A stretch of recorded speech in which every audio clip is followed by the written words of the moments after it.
250 anni dall'incoronazione della Madonna della Rosa, una devozione particolare, quella tanto cara ai sammargheritesi, legata al ritrovamento di una giara di acqua profumata sotto l'altare della cappella di Santa Maria del Rosario all'interno della basilica.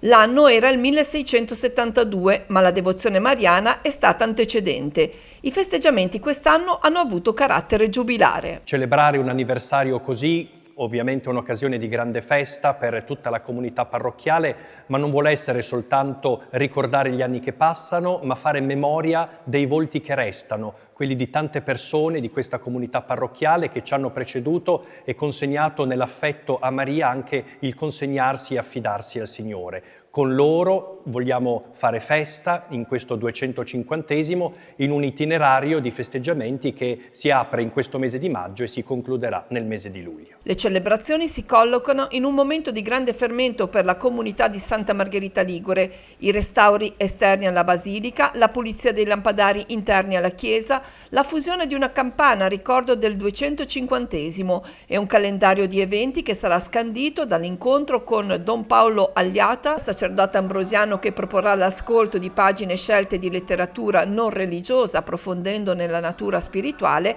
e la diretta televisiva su Rai 1 domenica 19 luglio, vigilia della festa patronale. Il cammino si è aperto nella sesta domenica di Pasqua con la messa presieduta dal vescovo Giampio De Vasini che, commentando il Vangelo domenicale, ha proposto alcune riflessioni sull'azione dello Spirito Santo. Lo Spirito Santo ci aiuta a compiere le scelte funzionali al nostro vero bene.